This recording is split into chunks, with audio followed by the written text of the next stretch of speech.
In a Maryland Heights strip mall, sandwiched between a 7-Eleven and discount booze and cigarettes, sits a multi-million-dollar family business. You get out! It's a business they don't want to talk about. All we want to do is ask you some questions about your business. Why won't you talk to us? But this is what we know. Our investigation uncovered what experts say are dozens of suspicious real estate deals, all coming out of the same address. This is how it works. Huge profits are being made by buying rundown properties, then dramatically increasing their sale prices, sometimes through questionable appraisals. A mortgage company at the same address finances many of the transactions, often collecting thousands of dollars in fees, then selling many of the mortgages to an unsuspecting out-of-state bank. It's been a problem. John Berghoff, a longtime appraiser, knows all about one of the buildings in question. He appraised this home about a year ago for someone who decided not to buy it. Berghoff says it's worth about $65,000. 9 out of 10 times the home looks bad on the outside, it's bad on the inside too. 5 months after Berghoff examined it, a second appraiser hired by Compass Mortgage, one of the Maryland Heights companies, appraised the same home for $94,000. To our knowledge, the condition of the property didn't change. At the time of the second appraisal, recent sales of similar homes on the same block were less than half that price. How did the second appraiser get that price? Compass Mortgage gives us a lot of orders a week. Dennis McIntyre's company, Residential Appraisers, did the second appraisal. He's satisfied with it, but he admits one of the comparable properties his employee used for that appraisal sold for $122,000. That home is in a different neighborhood and is listed as being in superior condition.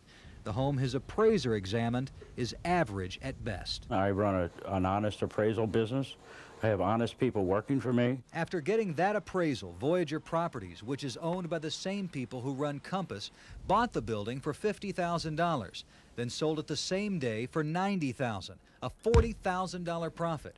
Compass sold the mortgage to Ohio Savings Bank.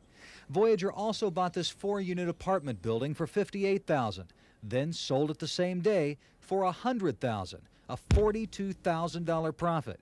Ohio Savings has that mortgage too. Magic.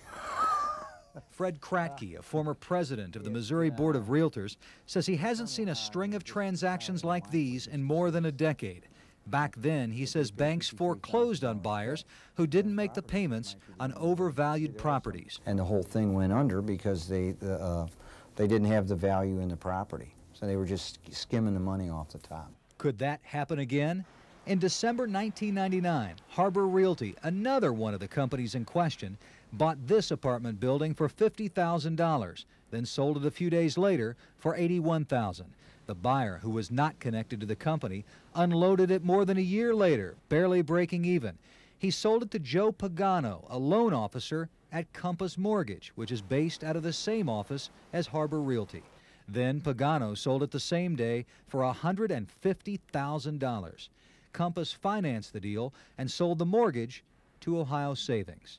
With such a rapid rise in sale prices of many homes, investigators wonder if more foreclosures are inevitable. I'll tell you very frankly, I was kind of shocked. We showed our research to St. Louis City Circuit Attorney Jennifer Joyce and Pat Kernan, the head of the city's fraud unit.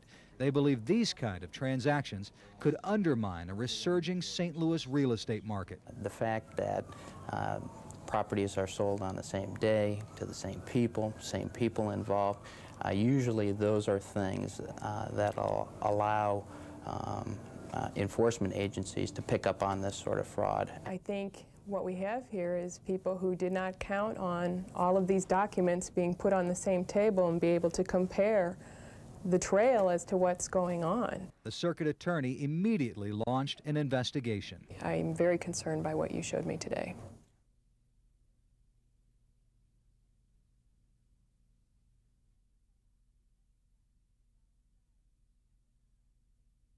We saw today, we are going to look into this and see